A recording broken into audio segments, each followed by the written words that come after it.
तो कैसे हैं आप सब? So guys, this is arithmetic progression tutorial number 12, last tutorial for this chapter and I hope you like this. और आप ये सारे क्वेश्चंस प्रैक्टिस करो और एक तरीके से आपका पूरा का पूरा मैंने ऑप्शनल प्लस एनसीईआरटी ले लिया है, तो मतलब खत्म हो गया, आपका पूरा का पूरा पोर्शन खत्म हो जाएगा इस ट्यूटोरियल के साथ. सो गाइस, शुरू करते हैं विदाउट एनी झिझक. हिंदी में ज्यादा अच्छा लगता है ना, तो शुरू करते हैं बिना किसी हिचकिचाहट के. ठीक है. So this is your first question on the screen and this says that a spiral is made up of successive semicircles with center alternately at A and B, starting with center at A of radii 0.5 centimeter, then 1 centimeter, 1.5 centimeter, 2 centimeter as shown. What is the total length of the spiral made up of 13 consecutive semicircles? तो आपको total length निकालनी है. मतलब अगर आप देख सकते हो कि आपको L1 plus L2 plus L3 plus L4 ऐसे आपको total length up to L13 तक जाना है और वो आपको निकालना है, ये पूछ रहा है. क्योंकि what is the total length of the spiral made. अब इंपॉर्टेंट चीज क्या है? इंपॉर्टेंट चीज ये है कि वो बोल रहा है कि alternately at A and B. पहले आपका सेंटर A पर बन रहा है तो रेडियस कितना है? 0.5. देख सकते हो 0.5 लेंथ का बनाया. फिर उस 0.5 से उसने एक आर्क बना दिया, मतलब एक सेमी सर्कल बना दिया. अब जब A से बन गया तो अब B पर शिफ्ट हो गया. इसका क्या? आपका रेडियस मतलब जो सेंटर हो गया वो B पर शिफ्ट हो गया. तो अब आप देख सकते हो कि ये पूरा 1 सेंटीमीटर हो जाएगा क्योंकि 0.5 प्लस 0.5 और ये भी 1 सेंटीमीटर. तो यहां से L2 बना दिया. अब वो शिफ्ट हो गया 1.5 पर, तो 1 तो ये था प्लस 0.5, तो सेंटर बन गया A, तो 1.5. इंपॉर्टेंट क्या है? इंपॉर्टेंट यह है कि आपको L1 L2 निकालना है. और ध्यान से अगर हम लोग देख सकते हैं तो L1 L2 है क्या? Length of arc. Length of arc पूरे सर्कल की क्या होता है? पूरे सर्कल का सरकमफेरेंस क्या होता है? 2 पाई आर. तो सेमी सर्कल का पार्ट कितना होगा? Obviously 2 pi r divided by 2, मतलब कितना? पाई आर होगा सिर्फ और सिर्फ. तो अब मुझे निकालना क्या है? मुझे निकालना है L1 plus L2 up to ऐसे L13 तक. ठीक है. We have to add this. L1 मेरा क्या होगा? Pi into R1. L2 क्या होगा? Pi into R2. And similarly this will go up to how much? Pi into R13. Simple. Pi सबसे कॉमन लेता हूं, R1 plus R2 plus R3 ऐसे जोड़ते हैं हम लोग R13 तक. तो ये बन गया आपका पाई टाइम्स R1 कितना है मेरा? 0.5 सेंटीमीटर. ठीक है. सबसे पहले मैं 0.5 ले रहा हूं, तो 0.5 प्लस 1 प्लस 1.5 ऐसे कॉन्जिक्यूटिवली बढ़ते जा रहे हैं. This will go up to some 13th term जो हमें नहीं पता. लेकिन हमें ये तो चीज पता है कि आपको A यहां पर क्या है? 0.5. और आपको ये भी पता है कि यहां पर D क्या है? 0.5. So can I find the sum of this AP where your N is equal to 13. क्योंकि आपको 13 स्पाइरल तक का निकालना है. तो N आपका क्या हो गया? 13 हो गया. तो S13 का फॉर्मूला लगा देंगे तो N/2 मतलब 13/2 2A. 2A कितना हो जाएगा? 2 into 0.5 that is 1 plus N-1 into D. N-1 that is 12 क्योंकि 13-1 इंटू D कितना है? 0.5 और 0.5 इसके साथ मल्टीप्लाई हो जाएगा. पाई की वैल्यू कितनी? 22/7. हाँ ऐसी कुछ बोलते हैं. 22/7 या जो भी है 22/7 इंटू 13/2 जो एज इट इज कॉपी कर लिया. 12 into 0.5 is 6. 6 plus 1 is 7 into 7 यहां पर लिखा है 7 से 7 चौकड़ी 11. 11 into 13 is 143 and your unit is centimeter. Therefore, this is also in centimeter. So, total length of spiral would be 143 centimeter. Lallu सा क्वेश्चन है. ये सारे क्वेश्चन ऐसे ही है, बस थोड़ी सी एक बार AP बन जाए उसके बाद तो यार फॉर्मूला लगाना है. मेन क्या है? अंग्रेजी है. जिसको अंग्रेजी समझ में आए वो माशाल्लाह बादशाह इस क्वेश्चन का. जिसको ना आए वो खलनायक. ना पता नहीं, वो अपने हिसाब से यार ढूंढ लेना ही था. वो बॉलीवुड इतना देखते नहीं अपन. ठीक. तो आगे बढ़ते हैं क्वेश्चन नंबर 2 के साथ. Ladder has rungs 25 centimetre apart. Rungs बहुत भारी अंग्रेजी है, हमें भी नहीं आता. जहां तक सुनने में आया है कि रंग्स इसे कहते हैं, पता नहीं बाकी जहां तक सुनने में आया रंग्स इन्हें कैसे कहते हैं. ठीक है. The rungs decrease uniformly in length from 45 centimetre, अरे यार पिक्चर में दिया ये 45 सेंटीमीटर, रंग इसी को ही कहते होंगे, रंग, हिंदी में rung, wow. 45 centimetre at the bottom to 25 centimetre at the top, तो ये टोटल आपके जा रहे हैं। तो ये एक तरीके से हम बोल सकते हैं कि a इज इक्वल टू मेरा 45 सेंटीमीटर होगा और ए एन मेरा 25 सेंटीमीटर होगा, अगर मुझे इसकी कोई जरूरत होगी तो इस क्वेश्चन में। तो ऐसा मैं मार्क करके चल रहा हूं, अभी तक हमने पूरा क्वेश्चन तो पढ़ा भी नहीं है। If the top and the bottom rungs are 2.5 metre apart, ये डिस्टेंस आपको दिया हुआ है 2.5 मीटर का, what is the length of the wood required for the rungs, तो टोटल लेंथ मुझे निकालनी है। तो एक तरीके से ए 45 हो गया, ए एन 25 हो गया। इंपॉर्टेंट चीज क्या है, ईच रंग इज 25 सेंटीमीटर अपार्ट, सारे रंग जो है आपके है, ये जो रंग्स है वो आपके क्या स्टेप्स जो है बेसिकली लैडर के, वो 25 सेंटीमीटर अपार्ट है। और वो 25 25 25 25 ऐड होकर के मेरे कितने बन रहे हैं, ऑब्वियसली 2.5 बनेगा, क्योंकि यहाँ 25 है, यहाँ 25 है, यहाँ 25 है, 25 है, 25 है, 25 है, 25 है, 25 है, 25 से 25 है, तो यहां से 25 से लेकर के यहां तक अगर आप ऐड करते जाओगे तो 2.5 बनेगा। अब इंपॉर्टेंट बात यह है कि ये कितने स्टेप्स होंगे, वो इंपॉर्टेंट बात है। तो ऐसा करो, आप क्या करो, ये वीडियो का जो आपके फुंतरू होते हैं, फुंतरू इन द सेंस यार ये क्या पहनते हैं अपन कान पे, ईयर प्लग्स, वो पहन करके जरा अपने फ्लोर की टाइल पर जाओ। अपने फ्लोर की अगर टाइल पर गए तो जो टाइल का आपका एज है ना, जो लाइन बनी हुई है वहां पर पैर रखो। तो अगर ये आपकी टाइल है तो यहां पर आप खड़े हो जाओ। अब ध्यान से देखो, अगर मैं 25 सेंटीमीटर गया तो एक्चुअल में मैंने कितने रंग्स को छुआ, 2। अगर मैं नेक्स्ट 25 सेंटीमीटर जाऊंगा, बेसिकली आप अभी टाइल पर चढ़ रहे हो, तो इस टाइल के एज से इस टाइल के एज पर जाओ, फिर इस टाइल के एज से इस टाइल पर। तो एक तरीके से अगर आप देखोगे कि 50 सेंटीमीटर में मैंने कितने रंग्स को छू लिए, 25 इंटू 2, लेकिन एक्चुअल में आपने कितने रंग्स को टच किए, 3। कुछ लॉजिक लग रहा है यहां से। आगे बढ़ोगे तो 75 आएगा आपका आंसर, लेकिन टच कितने को किए, 4, लेकिन आपका क्या आंसर आ रहा है, 25 into 3। So can I say that this 25 centimeter would be multiplied by total number of rungs if they are n? यहां से अगर आप देखो तो टोटल नंबर n है, लेकिन जब आप मल्टीप्लाई करोगे तो आंसर कितना आएगा, मल्टीप्लाई करने पर n-1 करना पड़ेगा, वही वैल्यू तो 2.5 सेंटीमीटर के इक्वल होगी, और ये सेंटीमीटर है अभी आपका। वापस समझना, यहां से 25 ये आपका 0 पॉइंट है, फिर 25 25 25, बेसिकली आप जब एपी बनाते हो तो एन आपका 1 होता है, लेकिन ये तो 0 पॉइंट है यहां पर, तो एक पॉइंट आपका एक तरीके से ऐड भी तो होगा। सो एन टोटल है। अब यहां पर देखो, अब आप सोच रहे हो कि मैंने +1 क्यों नहीं किया, ठीक, तो मैंने +1 क्यों नहीं किया, ये देखो टोटल अगर मेरे पास 3 है तो आंसर कितना आ रहा है, 50, क्योंकि मल्टीप्लाई तो ये तो 0th वाली टर्म है ना, यहां से तो आप शुरू कर रहे हो, तो ये काउंट में आनी चाहिए, लेकिन आ थोड़ी ना रही है, एपी में तो नहीं आ रही ना काउंट में, एपी तो यहीं से ये चीज को ऐड करते जा रहे हैं, सिर्फ लेंथ को ऐड करते जा रहे हैं। तो आप यहां से जब यहां पर कूद रहे हो तो एक 25 सेंटीमीटर हो रहा है, लेकिन आप कितने रंग को छू के जा रहे हो, 2 रंग्स को छू के जा रहे हो, 2 टाइल की एजेस को छू रहे हो।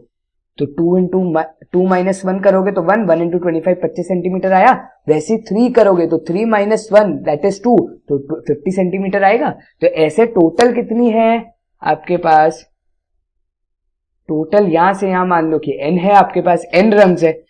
अब इंपॉर्टेंट क्या है, ये 2.5 मीटर कैसे आया, 25 इंटू n-1 करके आया, तो ये सेंटीमीटर में, तो 25 into n-1 will be how much equal to in centimetre, ये कितना हो जाएगा, 250 इंटू 100 कर दोगे तो यहां से ये 10, टोटल नंबर ऑफ रंग्स कितने आ गए मेरे पास, 11 आ गए।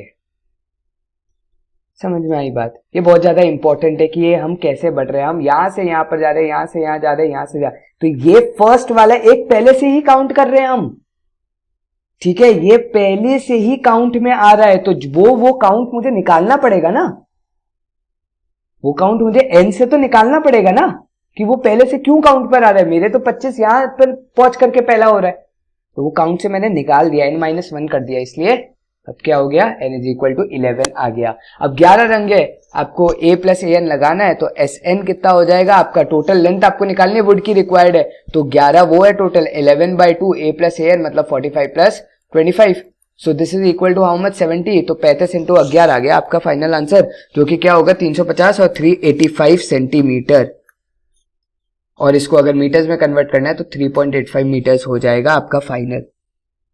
तो ये बहुत ज्यादा इंपॉर्टेंट पार्ट है जो मैंने आपको ये फॉर्मूला बताया, ये फॉर्मूला भी नहीं है, ये मैंने प्रैक्टिकली आपको देख के बताया कि यार हम लोग चढ़ रहे हैं तो ये 0th पोजीशन है, ये आपको निकालना पड़ेगा अगर आप टोटल को n मान रहे हो। हाँ, अगर आप यहां से लेकर के यहां तक n मान रहे हो तो ऐसा करो +1 कर दो, कि आप 45 वाले को वो फर्स्ट पोजीशन नहीं मान रहे बल्कि ऊपर वाले से मान रहे हो, तो आप उन लोग को n ले लो और फिर +1 कर देना, बात बराबर। तो यहां पर आपका सेकंड क्वेश्चन भी हो गया खत्म। आई होप ये समझ में आ गया होगा, नहीं आएगा तो प्लीज बताना, आई ट्राई एक और कोई मेथड हो समझाने का वो भी बता दूंगा। आगे बढ़ते क्वेश्चन नंबर 3 के साथ, और ये वो क्वेश्चन है जिसकी वजह से मेरे फुल नहीं आए थे, सिर्फ यही एक क्वेश्चन था पूरे पेपर में जो मुझे नहीं आया था क्लास 10 के अंदर, 2016 CBSE पेपर, and this broke my heart. Question 3 क्या कहता है, the houses of a row are numbered consecutively from 1 to 49, इसका आंसर 35 है, मैं इसका आंसर कभी भूला ही नहीं। कॉन्सिक्यूटिवली from 1 to 49, show that there is a value x such that the sum of the numbers of the houses preceding the house number x is equal to sum of the numbers of houses following it. Find the value of x. Basically कहना कि तात्पर्य क्या है यहाँ पर कि आपके पास टोटल कितने हाउसेज है, 1 से लेकर के 49 तक आपको टोटल नंबर ऑफ हाउसेज है, बीच में एक ऐसा हाउस x है जिसमें अगर मैं यहां से लेकर के प्रीसीडिंग वाले हाउस तक, मतलब देखो the sum of the number of the houses preceding the house number x, तो ये क्या होगा x-1 होगा प्रीसीडिंग, क्योंकि 1 से 49 जा रहा है तो वो बोल रहा है 1 2 3 4 5 6 7 8 ऐसे नंबर है हाउसेस के, तो x-1 होगा। यहां से लेके यहां तक का जो सम है is equal to the sum of the numbers of houses following it, यहां से लेकर के यहां तक, और ये वाला कौन सा हाउस है, x+1 वाला हाउस है, तो x+1 से लेकर के x-1 तक जितने भी हाउसेज आ रहे हैं वो जो मेरा सम है, मतलब 1 से लेकर x-1 और x+1 से लेकर के 49, इन दोनों का जो सम है वो मेरे लिए क्या है, इक्वल दिया गया है। अब इंपॉर्टेंट बात यह है कि आप इसको सॉल्व कैसे करोगे, बहुत ही सिंपल सा लॉजिक है। पहले तो आप ऑब्वियस ही बात है 1 से लेकर के x-1 तक के क्या आप सम निकाल सकते हो नंबर्स का, बिल्कुल हाँ। टोटल हाउसेस कितने होंगे 1 2 3 4 अप टू x-1, मतलब x-1 होंगे total houses, so s of x-1 आपको डायरेक्टली मिल गया x-1 divided by 2 into 2a, 2 into 1 that is 2 plus n-1 into d, n कितना है यहाँ पर x-1 -1 इंटू d, और d कितना है 1, तो ये तो आपको बहुत ही डायरेक्टली मिल गया। अब इंपॉर्टेंट बात क्या है, इंपॉर्टेंट बात ये है कि अब आप x+1 से 49 के कैसे निकालोगे, क्योंकि यहां पर तो n नंबर ऑफ टर्म्स तो आपको पता ही नहीं है कि कितनी है, तो अगर आपको नंबर ऑफ टर्म्स नहीं पता तो मैं कैसे प्रोसीड करूं आगे। तो एक लॉजिक देखो, अगर मैं ये बोल दूं कि S49 में पूरा निकाल लूं, अगर मैं S49 पूरा निकाल लूं और उसमें से s ऑफ x को माइनस कर दूं, तो टोटल आपके पास, वापस रिपीट कर रहा हूं, टोटल आपके पास क्या है S49 तक, sx क्या है, ये x नंबर हाउस तक। अगर मैं उन टोटल में से sx वाले सम को माइनस कर दूं तो ऑब्वियसली बात है मेरे पास ये रिमेनिंग सम आ जाएगा। यार सब्ट्रैक्शन नॉर्मली तो है कि टोटल में से माइनस कर दो एक चीज को तो वो रिमेनिंग, क्योंकि sx प्लस ये वाला पार्ट को अगर मैं ऐड करूंगा तो टोटल S49 बनेगा, तो S49 में से अगर मैं sx को माइनस कर दूं तो ऑब्वियसली बात है ये बन गया मेरा सिर्फ इतना वाला पार्ट, तो मुझे वही तो चाहिए। तो क्या मैं s ऑफ x-1 जो मैंने पहले निकाल लिया उसको मैं इक्वेट कर सकता हूं S49 minus s of x से, क्योंकि उसमें से मैं माइनस कर दूंगा। ये आपका फाइनल आंसर क्या बना, x-1 डिवाइडेड बाय 2। अब ये क्या है 2 प्लस x-2, -2 से +2 तो कैंसिल हो गया, तो प्लस x ही बचा, तो ये बन गया सिर्फ और सिर्फ x। अब S49 1 2 3 4 sum of all natural numbers, मैंने आप लोग को बताया n into n+1 divided by 2 होता है। ये मैंने आपको स्पेशल सीक्वेंस में भी बताया था और मैंने बताया आप कुछ भी कर लो, आप डाल लो, फाइनल आंसर वही आएगा 49 into 50 divided by 2 minus S x total terms x divided by 2 और फिर आप यहां पर क्या लगा लो, a प्लस ए एन वाला फॉर्मूला भी लगा सकते थे, यहां पर भी लगा सकते थे सेम चीज। a क्या है 1, an क्या है x, तो x बाय 2 दिस। तो यहां से आप देख सकते हो कि आपका फाइनल आंसर क्या आ गया, x माइनस 1 इंटू एक्स, और ये टर्म्स भी इधर लेके आ रहा हूं plus x into x plus 1, ये होल डिवाइडेड बाय 2 है which is equal to 49 into 25। x को लेते हैं यहां पर कॉमन आउट, ये बन गया x minus 1 plus x plus 1 which is equal to 49 into 50। Simple, 49 into 50, ये 2 उधर जाएगा तो यहां से माइनस 1 ये कट गया, तो ये बना x into 2x is equal to 49 into 25 into 2। इसको ऐसे डिस्ट्रीब्यूट कर दू 50 को, ये बे से बे कैंसिल आउट हुआ, x square is equal to 49 into 25, x is equal to how much, root of 49 into 25, और रूट 49 कितना होता है 7, रूट 25 कितना होता है 5, तो 7 into 5, so therefore x would be equal to how much, 35। मैंने कहा था आपको ये वैल्यू रटी हुई है, मुझे भूल नहीं सकता इस क्वेश्चन को कि इसको सॉल्व कैसे करते हैं। तो आई होप ये क्वेश्चन अगर आपके पेपर में कभी भी आता है, आपके बोर्ड्स में आता है, कहीं भी आता है, आई होप ये आप सॉल्व कर सकते होगे। तो तब मेरा लॉजिकली लग गया था, बौखला गया था मैं पेपर के टाइम। तो आप लोग कभी भी पैनिक मत होना, सिचुएशन ऐसी मत क्रिएट करना कि पैनिक ही हो जाओ एकदम से, बस करते रहो, ट्राई करते रहो, थोड़ा सा लॉजिक लगाओगे आंसर्स आ जाएंगे। तो क्वेश्चन नंबर 4 की तरफ बढ़ते हैं। 2 cars start together in the same direction from the same place. ठीक है, 2 कार ए और बी एक ही प्लेस से शुरू हो रहे हैं। The first goes with the uniform speed of 10 kilometre per hour, इसकी स्पीड तो भाई 10 kmph है, और the second goes at a speed of 8 kmph in the first hour and increases the speed by 0.5 kilometre in each succeeding hour. At what time will the second car overtake the first. तो इससे पहले क्या किया, 8 kmph पहले घंटे में दिया, फिर इसने क्या किया 8.5 से दूसरे घंटे में दौड़ा, फिर ये दौड़ेगा 9 से, फिर ये दौड़ेगा किससे, आपके 9 9:30 से, ऐसे ये बढ़ता जाएगा। अब इंपॉर्टेंट बात क्या है कि हम इसको कैसे रिलेट करें कि ये ओवरटेक करे। अब आपको ओवरटेक वाली चीज को पूछा गया है यहां पर, तो इंपॉर्टेंट बात क्या है, हम लोग एक टाइम टी मान लेते हैं कि लेट एक टाइम टी पर ये चीज ओवरटेक हो रही है। तो अब लॉजिकली सोचना, जरा लॉजिकली सोचना, आप ए इधर से इधर तक जा रहे हो, मुझे आपको ओवरटेक करना है, तो मुझे आपको ओवरटेक करना है, तो उस मोमेंट ऑफ टाइम पर मुझे आपसे कुछ ऐसा टाइम, मतलब कुछ ऐसा डिस्टेंस होगा जो मैंने आपसे ज्यादा लिया होगा, तभी तो ओवरटेक का सिचुएशन बनी। यही तो वो डिस्टेंस है कि मैंने आपसे ज्यादा लिया है, तभी मैंने ओवरटेक किया। तो ओवरटेक का क्या मतलब होता है, दूसरे को काटना, मतलब पीछे छोड़ना। तो अगर टी टाइम दोनों के लिए, मतलब टी टाइम में अगर बी वाली गाड़ी ओवरटेक करे ए को, तो उतने टाइम में ए कितना डिस्टेंस चला होगा, टाइम तो टी है।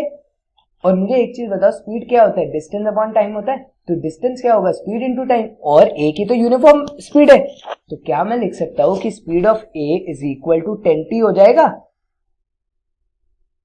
Speed of distance of A क्या 10t हो जाएगा, क्योंकि स्पीड 10 है और टाइम t है। तो 10t इसने एट टाइम t वो टाइम है जहां पर ये लोग इक्वली पहुंचेंगे, और उसके जस्ट आर पर वो क्या करेगा, ओवरटेक करेगा। अब इंपॉर्टेंट बात क्या है, तो जैसे ये टी टाइम पर तो ये इक्वल आ जाएंगे, और उसके जस्ट वाला बात जो होगा उसको उसके जस्ट बाद ही, क्योंकि उसकी स्पीड तो तब बड़ी भी होगी बी की, उसके जस्ट बाद ही वो क्या करेगा, ओवरटेक करेगा। आफ्टर दिस वेरी आवर खत्म हो जाता है। ठीक, तो अब यहां से बढ़ते हैं। अब ये आपको देख रहा है कि टोटल टाइम कितना है, टी लगा रहे हैं, तो इसका मतलब टोटल घंटे कितने हो गए भाई, 10 हो गए। ए यहां पर आपको पता है कि 8 किलोमीटर पर आधा स्पीड, डिफरेंस आपको पता है कि हाफ की है, और टोटल टाइम मतलब टोटल एन, जो एस एन जो आप निकालोगे वो किसके इक्वल है, यहां पर एस एन में एन किसके इक्वल है, एन इज इक्वल टू यहां पर तो टी है, तो फॉर्मूला लगा दो, टी बाई 2 मतलब 16 प्लस टी माइनस 1 इंटू 0.5। तो अब इंपॉर्टेंट बात क्या आ गई, इंपॉर्टेंट बात ये हो गई कि ये आपका क्या बन गया, t बाई 2 ये आपका क्या हो गया 16 प्लस 0.5t माइनस 0.5 मतलब 15.5 प्लस 0.5 इंटू टी। अब ये वैल्यू किसके इक्वल होगी, ये वही डिस्टेंस आया, ये बेसिकली आपका डिस्टेंस आया क्योंकि टाइम इंटू स्पीड कर रहे हो आप, तो ये भी b का डिस्टेंस आ गया, ये b का डिस्टेंस और ये a का डिस्टेंस क्या होगा, सेम होगा। यार ये जब सेम होगा तभी तो उसके जस्ट बाद ये ओवरटेक करेगी b वाली गाड़ी। बहुत ही इंपॉर्टेंट क्वेश्चन है, बहुत ही अच्छा क्वेश्चन है, ठीक, उसके जस्ट बाद ये ओवरटेक करेगी। सो कहना इससे कि यहां से आपका अगर मैं क्या करूं, पूरे इक्वेशन से मल्टीप्लाई बाय 2 कर देता हूं, अगर इधर मल्टीप्लाई बाय 2 कर रहा हूं तो इधर भी मल्टीप्लाई बाय 2 करना पड़ेगा, तो पूरी इक्वेशन से मल्टीप्लाई बाय 2 कर लिया तो ये क्या आ गया 31 plus t into t whole divided by 2 is equal to 20t। तो यहां से आपका आ गया 31t plus t square is equal to how much, 40t। तो यहां से जब करोगे तो ये आ गया t square minus 9t is equal to 0, either t will be equal to 0 और t would be equal to how much, 9।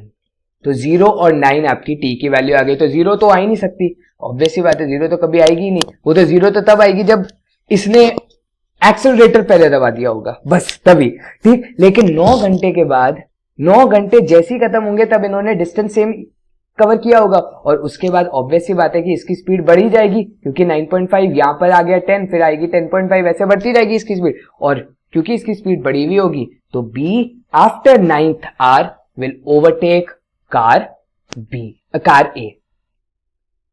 सो ये क्वेश्चन था जहां पर हमने कॉन्सेप्ट क्या लगाया, दोनों के बीच का डिस्टेंस निकाल लिया कि वो डिस्टेंस वो लोग इक्वल ट्रैवल करेंगे और जैसे ही वो लोग इक्वल डिस्टेंस ट्रैवल करेंगे तो आप उसके बाद वाला जो मिनट होगा या आर होगा उस पर वो ओवरटेक कर लेगी गाड़ी। तो उसको मिनिमम 9 घंटे तो लगने ही लगने हैं ओवरटेक करने के लिए। तो ये था आपका क्वेश्चन।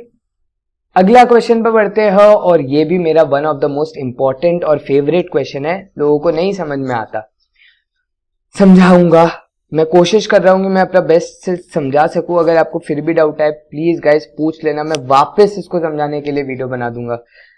इंपॉर्टेंट है बहुत ज्यादा कि ये कैसे आंसर आया। 150 workers were arranged in a piece of work in a certain number of days. आपके पास टोटल कितने थे, 150 लोग थे। अब हुआ क्या, 4 workers dropped the second day, 4 more dropped the third day and so on. It takes 8 more days to finish the work now. तो एक तरीके से पहले मुझे कितने दिन लगने थे, अगर 150 वर्कर थे तो मैं n डेज में अगर काम कर रहा था तो मेरा काम हो जाता था। अब मुझे कितने दिन ज्यादा लग रहे, अब मुझे 8 दिन ज्यादा लग रहे हैं, मुझे 8 दिन ज्यादा लग रहे हैं। इसका मतलब ये कि पहले अगर मुझे काम करना था 150 लोगों के साथ, जब मैं 150 लोगों के साथ काम कर रहा था तो मुझे n डेज लग रहे थे। अब मैं 150 लोगों के साथ काम नहीं कर रहा, अब मैं डिक्रीजिंग हो रहे हैं मेरे लोग, मेरी एक एपी बन रही है 150, फिर 146, फिर आपके बाद क्या आएगा 142 क्योंकि -4, इनमें कितने नंबर ऑफ डेज लगेंगे, n+8 लगेंगे। Total number of days plus 8 days, 8 दिन मोर लग रहे। तो क्या मैं ये बोल सकता हूं कि यहां पर n मैंने ये लिया, समझ में आई बात। अब अगर मैं यहां पर n को डिफाइन ही उल्टी तरीके से करता हूं, यहां पर मैं n+8 डेज यहां पर ले रहा हूं, अगर मैं इन दिनों के लिए, ये वाले टाइम पीरियड के लिए अगर मैं बोलूं कि मुझे टोटल n डेज लग रहे, अगर वापस ध्यान से सुनना, अभी मैंने n किसको डिफाइन किया था, n तब बोल रहा था जब 150 लोग काम कर रहे थे रेगुलरली डेली। अब मैं बोल रहा हूं कि उसकी जगह n की जगह आप एक नया वेरिएबल डिफाइन कर लो, चलो कैपिटल n ले लेते हैं। कैपिटल n ऐसा डिफाइन करो जब आपका क्या है 150, 146, 142 आपका कैपिटल n एक्चुअल में किसके इक्वल है, n+8 के इक्वल। तो मुझे एक चीज बताओ, यहां से n किसके इक्वल आ जाएगा, n-8 के इक्वल आ जाएगा। तो क्या मैं इसको n-8 लिख सकता हूं। तो अब आप मुझे बताओ जितने दिन इसको लग रहे हैं उतने दिन ही इनको लगने हैं, इनको n+8 दिन में काम खत्म करना है तो इसको 150 इंटू n डेज में काम खत्म करना है। सिंपल सा लॉजिक है। मैं और मेरे पापा काम कर रहे हैं, पापा एक काम को 2 मिनट में कर सकते हैं, मुझे 1 मिनट लगना है, तो मैं 2 बार उस काम को करूंगा, मतलब 2 मिनट दूंगा उस काम के लिए, तो मेरा काम खत्म तो हो ही जाएगा ना फाइनली। तो इसमें 8 दिन ऐड कर रहा हूं, लेकिन काम तो सेम ही होगा जो खत्म करेंगे। जब 100 पापा मेरे अलग से काम करे और मैं अगर 2 दिन में वही काम करूं तो भी काम तो कंप्लीट ही होगा। फर्क क्या है, मैं सिर्फ ज्यादा दिन ले रहा हूं या ज्यादा टाइम ले रहा हूं। तो ये भी क्या है, ज्यादा टाइम ले रहा है, और ये क्या है, कम टाइम में सॉल्व कर रहा है। तो अब काम क्या होगा, 150 इंटू एन।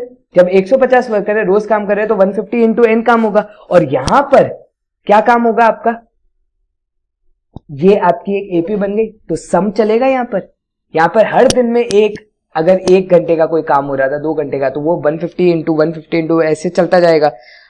अब इंपॉर्टेंट बात क्या है, यहां पर मैं एन की जगह क्या लिखूंगा, कैपिटल एन के फॉर्मेट में लिखूंगा, जो कि होगा 150 टाइम्स एन माइनस 8, क्योंकि नहीं तो फिर n प्लस 8 वाली टर्म यहां पर आएगी, पता नहीं मेरा क्या सीक्वेंस बनाएगा, मुझे कुछ समझ में नहीं आएगा। ये क्या बनेगा, n/2, क्योंकि ये तो सम ऑफ जितने भी वर्कर्स हैं उनका काम जब मैं जोड़ते जाऊंगा तभी तो मेरा टोटल काम होगा, तो वो सम बन गया एक तरीके से। तो n/2 2a मतलब 300 plus n-1 into D. n-1 यहां पर क्या मेरा capital n-1 into D. D मेरा कितना है, -4, क्योंकि वर्कर्स कम हो रहे हैं। बहुत सिंपल सा लॉजिक है। मुझे अगर एक काम करने के लिए 1 दिन लग रहा है, तो उसी काम को जब मुझे कंप्लीट करना होगा पापा जितना, जब जो मैंने एग्जांपल दिया, तो 2 दिन लगेंगे। तो मुझे सीधा सीधा मल्टीप्लाई करना है अपने एफर्ट को, ठीक है, मुझे अपने आप से सीधा मल्टीप्लाई करना है उस एफर्ट को। मैंने वही तो किया, 150 इंटू वो नंबर ऑफ डेज, सिंपल, ठीक। तो यहां से आपका क्या बन गया, 150n minus 8 into 150 is 1200 which is equal to how much, यहां से 2 से कैंसिल कर दो, ये 150 बना, ठीक, ये आपका बना 2, तो n into 150 plus 2n, sorry minus 2n आएगा यहां पर आपका, और प्लस 2 बन जाएगा। तो ये आपका बन गया 152n, यहां से अगर आप देखो तो ये बन गया -2n² प्लस 152n, और ये आपका है 150n माइनस 1200। तो अब जब आप क्या करोगे, 2n² को उधर लेके आ जाओ, तो 2n², अब ये बनेगा आपका क्या, 150 माइनस 152, तो क्या बन गया, -2n बन गया, और minus 1200 which is equal to 0। 2 से सब कुछ कैंसिल कर दो, n² minus n minus 600 is equal to 0। यहां से आपके 2 रूट आ जाएंगे, n minus 25 into n plus 24 which is equal to 0। तो n ऑब्वियसली डेज का साइन है तो पॉजिटिव होगा, तो n आपका क्या आ गया, यहां से 25 आ गया, 25 आ गया, क्योंकि -24 तो एग्जैक्ट ही करता, तो 25 ये आ गया। अब आपको अगर स्मॉल n निकालना है, find the number of days in which work is completed, तो वो तो स्मॉल n था, और स्मॉल n क्या है आपका n-8, मतलब आपका क्या होगा, 17 हो जाएगा आंसर। कब, जब 150 वर्कर्स काम कर रहे हैं, लेकिन क्योंकि डिक्रीजिंग ऑर्डर में ये काम कर रहे हैं, तो टोटल नंबर ऑफ डेज मुझे कितने लगेंगे, कैपिटल एन ही तो लगेंगे, तो वो कितना है आपका 25 ही तो है। तो आपका फाइनल आंसर क्या आ गया, 25 दिन के अंदर टोटल काम कंप्लीट होगा, जब 150 वर्कर्स का ड्रॉपिंग शुरू होगा। लेकिन अगर ये पूछा जाता कि 150 वर्कर्स अगर नहीं ड्रॉप हो रहे तो कितने देर में काम खत्म हो रहा है, तो 25 माइनस 8 दैट इज 17। आई बात समझ, आई होप ये समझ में आ गया होगा। बहुत ही इंटरेस्टिंग क्वेश्चन है, मैंने आप लोग को एग्जांपल दिया पापा बेटे वाला, उनके जितना काम करना है मुझे 2 घंटे देने पड़ेंगे, अपनी एफिशिएंटली को उतने जितना मल्टीप्लाई करना पड़ेगा जितना उनके आवर्स वाला काम है, सिंपल। तो वही चीज मैंने यहां पर की है। तो अब नेक्स्ट क्वेश्चन, बहुत ही इंपॉर्टेंट क्वेश्चन, और इस पर लिंक एक और क्वेश्चन है जो आपके टेक्स्ट बुक पे, आई होप वो आप फिर कर पाओगे जब आपको ये समझ में आ जाएगा। क्वेश्चन क्या कहता है कि along a road lie an odd number of stones placed at intervals of 10 metre. Total number of stones कितने, ऑड, पहली बात इंपॉर्टेंट चीज, these stones have to be assembled around the middle stone, एक middle stone भी है, obviously odd number of stone होगा तो एक मिडल स्टोन भी होगा। A person can carry only 1 stone at a time, a man carried a job with one of the end stone by carrying them in succession. With one of the end stone, उसने कहां से शुरू किया, and stone से शुरू किया, end वाले से। In carrying all the stones he covered a distance of 3 kilometre, उससे टोटल डिस्टेंस 3 किलोमीटर कवर कर लिया। Find the number of stones. तो basically odd number of stones है, तो ऑड का फॉर्मूला क्या होता है, 2n + 1, ठीक है। तो टोटल अगर 2n + 1 है, तो बीच वाला स्टोन के इस तरफ कितने होंगे, ऑब्वियसली n होंगे, और इस तरफ भी कितने होंगे n, क्योंकि n + n + 1। अब मुझे एक चीज बताओ, आप आपने शुरू किया एक एंड पॉइंट से, तो कोई भी एक एंड पॉइंट ले लो, let this suppose be the end point, इस एंड पॉइंट से आपने शुरू किया। अब हर स्टोन 10 मीटर के इंटरवल पर रखा है, तो इंपॉर्टेंट चीज क्या है, these stones have to be assembled around the middle stone, आपको मिडिल स्टोन पर रखना है।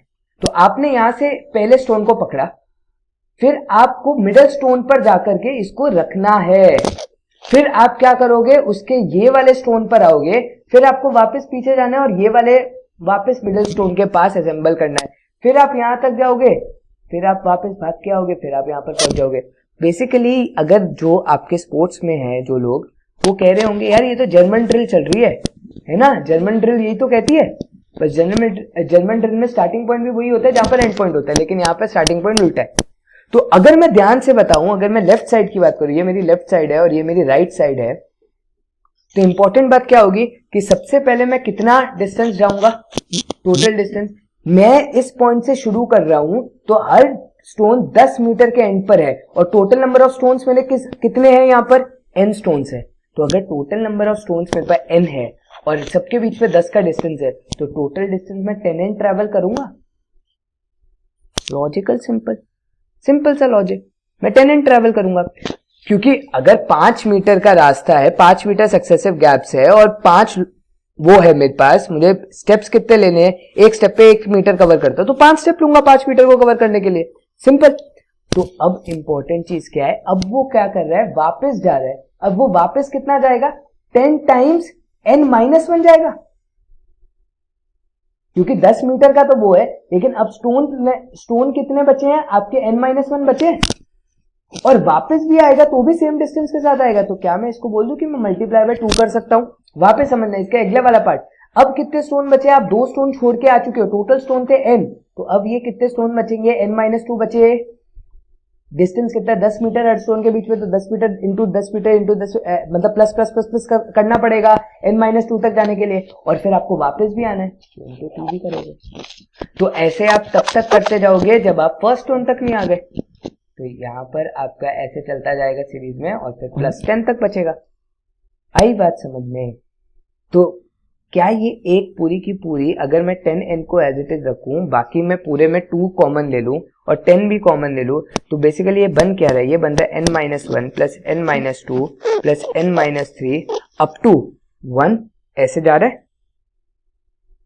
तो इंपॉर्टेंट चीज क्या है, अब इंपॉर्टेंट चीज ये है, मुझे इसको सॉल्व करना है। तो सॉल्व कैसे करूंगा, 10n तो एज इट इज लिख देता हूं, प्लस 20 में इसको एज इट इज लिख देता हूं।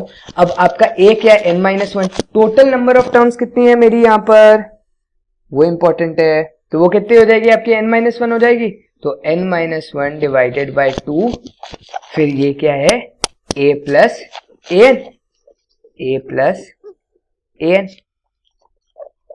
कैंसिल कर दो, 2n बनेगा, ये आपको फाइनल आंसर क्या आ जाएगा यहाँ पर, 10n प्लस ये आपका बन जाएगा n इंटू n-1 इंटू 20। ये आप फाइनली ऐसे लिख सकते हो, लेकिन मैं रिकमेंड नहीं करूंगा कि आप ये भी फाइंड आउट करो, क्योंकि अगला पार्ट भी तो आपका बचा है, जो राइट वाला पार्ट है, जो आपको ऐड भी तो करना है अभी, तो वो हम लोग अब ऐड करेंगे।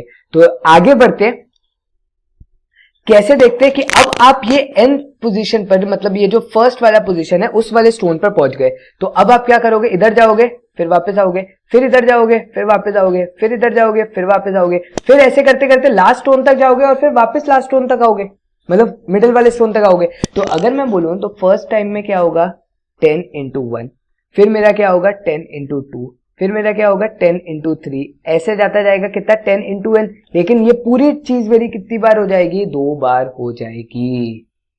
ये पूरी चीज 2 बार होगी कि आना जाना आना जाना आना जाना, और ये चीज अभी आपको पीछे वाली चीज से ऐड करना है, जो क्या था 10n plus 2 times 10 into n-1 plus n-2 plus n-3, ऐसे चलता जा रहा था। तो अगर मैं ध्यान से देखूं तो 10n को एज इट इज लिख देता हूं, 2 इंटू 10n यहां पर भी लिखा है, तो ये एक तरीके से बन गया 10n प्लस 20n, और बाकी सारी चीज इससे पहले वाली टर्म क्या होगी, 10 टाइम्स n-1 होगी, तो वो वाली चीज भी यहीं पर लिखी हुई है, वो वाली चीज आपकी यहीं पर लिखी है, ये n-2 है, वो वाली चीज भी इधर लिखी है, तो ऐड कर दोगे तो 4 टाइम्स हो गया वही चीज। तो ये क्या बन गया 10 into 1 plus 10 into 2 up to ऐसे कहा तक जा रहा है 10 इंटू n-1 तक। तो अब क्या आप डायरेक्टली इसका फॉर्मूला लगा सकते हो? तो ये क्या बन गया आपका 30n plus 4 times n-1 divided by 2 into first term कितनी है 10, लास्ट टर्म कितनी है 10 इंटू n-1, तो 10n-10। तो यहां से ये कैंसिल हो गया। अब ये आपका क्या बना 30n प्लस ये क्या बन गया 2 टाइम्स n-1 इंटू 10n। तो ये आपका फाइनली ये चीज आपकी टोटल डिस्टेंस जो आपको दिया गया है वो भी आपको कुछ दिया गया है। ये मैंने अभी तक इक्वेट नहीं किया है, लेकिन ये आपका क्या है टोटल डिस्टेंस ही तो है। और ये टोटल डिस्टेंस किसके इक्वल दिया हुआ है 3 किलोमीटर के। 3 किलोमीटर कितना मीटर होता है 3000 होता है। तो ये अब आपका क्या बन गया 20n square minus 20n plus 30n is equal to 3000। तो अगर आप ध्यान से देखो ये आपकी क्वाड्रेटिक बन गई 20n square minus 10n sorry plus 10n minus 3000 which is equal to 0। तो अगर आपका ये बन गया तो आप यहां से पहले तो 0 0 सारे एक एक कैंसिल कर सकते हो। तो 2n square plus n minus 300 आपका बनेगा। तो यहां से आपका बन गया n minus 12 into 2n plus 25। ये आपके दो फैक्टर्स बन जाएंगे और n की वैल्यू क्या आएगी यहाँ पर 12 आएगी। तो टोटल नंबर ऑफ स्टोन्स हमने कितने लिए थे 2n प्लस 1 लिए थे। तो टोटल नंबर ऑफ स्टोन्स मेरे कितने हो गए 25 हो गए। ये ऐसा क्वेश्चन है जो बहुत ज्यादा दिमाग खराब करता है और बहुत ही अच्छे लेवल का क्वेश्चन है।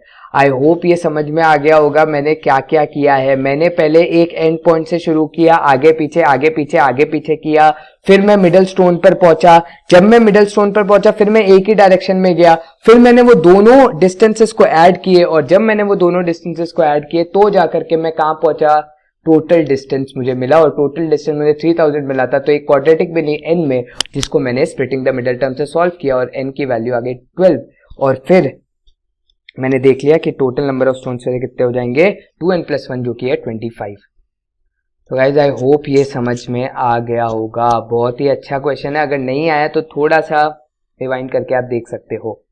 तो क्वेश्चन नंबर 7 क्या कहता है कि a piece of equipment cost a certain factor ₹6 lakh if it depreciates in value 15% in the first, 13.5% in the second, 12% in the third and so on, what will be its value at the end of 10 years? All percentage applying at the original cost. तो अब important चीज क्या है कि पहली बार तो price तो इसका कितना गिवन है 6 लाख। अब वो डिप्रिशिएट कर रहा है 15% पहले साल में, फिर 13.5% दूसरे साल में, फिर 12%। तो ये तो आपकी एक एपी बन गई और टोटल ईयर्स आपको दिए हुए हैं 10, मतलब एन आपको दिया हुआ है 10। अब वो ये चीज आपको बोल रहा है कि यहां पर सारे परसेंटेज जब मैं ऐड अप कर दूं applying at the original cost, मतलब जितने भी आपके परसेंटेज लग रहे हैं वो किस पर लग रहे हैं ओरिजिनल कॉस्ट पर लग रहे हैं। तो क्या मैं टोटल सम ऑफ परसेंटेज निकाल सकता हूं? तो टोटल सम ऑफ परसेंटेज क्या होगा SL which is equal to n कितना है 10, तो n by 2 into 2a that is 30 plus n minus 1 that is 9, 10 minus 1 और d कितना है मेरा -1.5। तो ये आपका कितना बन गया 5 इंटू 30 प्लस 13.5 हो गया। तो सॉरी ये माइनस का साइन आएगा बीच में, तो 30 minus 13.5 is 16.5। So 16.5 into 5 will be equal to how much 82.5। 60 into 5 is 80 plus 0.5 into 5 is 2.5, तो 82.5। तो 82.5 अगर मैं करूं 6 लाख पर निकालूं, 82.5 अगर मैं 6 लाख पर निकालूं ऑफ 6 लाख तो होगा क्या इससे? इससे होगा ये कि मुझे टोटल डेप्रिशिएटेड अमाउंट मिल जाएगा। टोटल डेप्रिशिएटेड अमाउंट तो कितने में उसकी प्राइस होगी वो मैं क्या करूंगा 6 लाख में से अगर ये डेप्रिशिएटेड अमाउंट को मैं माइनस कर दूं तो क्या मुझे वो अमाउंट मिल जाएगा जो इसकी 10 साल के बाद वैल्यू होगी। 82.5% जब मैं निकालूंगा 6 लाख का तो मुझे डेप्रिशिएटेड अमाउंट मिलेगा, कितना गिर गया उसका अमाउंट। तो अगर मैं वो 6 लाख से माइनस कर दूंगा वो अमाउंट को तो मुझे वो अमाउंट मिल जाएगा जो मुझे जिस पर मैं अब बेचूंगा इसको। तो यहां से आप देख सकते हो कि एलसीएम लोगे तो 100 माइनस 82.5 इज व्हाट 17.5। तो 17.5 divided by 100 into 6 lakh is your final answer. तो 20 से 20 कैंसिल, 6000 इंटू 17.5, ये आपका कितना हो जाएगा, 6 इंटू 17.5 इज 105, 105 इंटू 30 आगे लग जाएंगे। तो 1,05,000 उसकी वो प्राइस होगी जो 10वें साल के अंदर आप जब ये इक्विपमेंट को बेचोगे, इतना डिप्रिशिएट हो जाएगा। बेसिकली 4,95,000 का डिप्रिशिएशन हो गया। समझ में आई बात? तो ये चीज है। लास्ट क्वेश्चन ट्यूटोरियल का and will end up. Question क्या कहता है, बहुत ही इजी डाला है कि a sum of ₹700 is to be used to give 7 cash prizes to students of a school for their overall academic performances. If each prize is 20 less than its preceding price, find the value of each prize. Difference दिया हुआ है 20, plus या minus 20 वो आप पर depend करता है कि आप ऐसे बना रहे हो एपी या ऐसे बना रहे हो एपी। सबसे पहली बात पे आपको एक डी दिया हुआ है और वो इंक्रीजिंग या डिक्रीजिंग ऑर्डर में आपको 7 कैश प्राइज दिए हुए हैं। इसका मतलब आपको ये बोला हुआ है कि total number of cash prices कितने हैं, 7। तो क्या मैं सिलेक्शन ऑफ टर्म्स निकाल सकता हूँ कि ये मेरा ए है, ये मेरा ए माइनस डी है, ये मेरा ए माइनस 2डी है, ये मेरा ए माइनस 3डी है, और यहां पर मेरा क्या आएगा, ए प्लस डी, ए प्लस 2डी और ए प्लस 3डी। तो टोटल 7 टर्म्स हो गई, 3 और एक साथ। अब आपको क्या निकालना है कि ईच टर्म इज डिक्रीजिंग। तो यहां पर ये बीच वाली टर्म ले लो, इससे डिक्रीज हो रहा है 20, फिर इससे डिक्रीज हो रहा है 20, फिर इससे उससे भी डिक्रीज हो रहा है 20, इससे ये 20 डिक्रीज हो रहा है, इससे ये 20 डिक्रीज हो रहा है। तो क्या आप एक ऑर्डर मिल गया आपको? सिलेक्शन ऑफ टर्म्स क्यों लगाया यार? आप वो भी लगा सकते थे, ए प्लस डी, ए प्लस 2डी, ऐसे आप बोल देते और 20 लेस बोलते तो ए को पहली टर्म मानते और डिफरेंस को -20 ले लेते तो वो भी मिल जाता। लेकिन आपको सम ऑफ एन टर्म्स का फिर फॉर्मूला लगाना पड़ता। मैं यहां पर नहीं लगाऊंगा। यहां से मैं क्या मिल गया कि sum of all these prizes will be equal to 7a, क्योंकि सारे डी तो cancel, therefore a is equal to 100 आ गया। तो a अगर मेरा 100 आ गया तो ये ऑब्वियसली क्या होगा, डिफरेंस मेरा क्या है, प्रीसीडिंग टर्म से 20 कम, तो ये 80, ये 60 और ये 40 और ये प्रीसीडिंग टर्म से ज्यादा हो जाएगा। तो ये 120, ये 140 और ये 160। क्वेश्चन हो गया सॉल्व। आपने वही चीज लगाई, लेकिन सिलेक्शन ऑफ टर्म लगाने का आपको फायदा दिखा कि एक ही स्टेप पे सॉल्व हो गया, नहीं तो आपको SN लगाना पड़ता।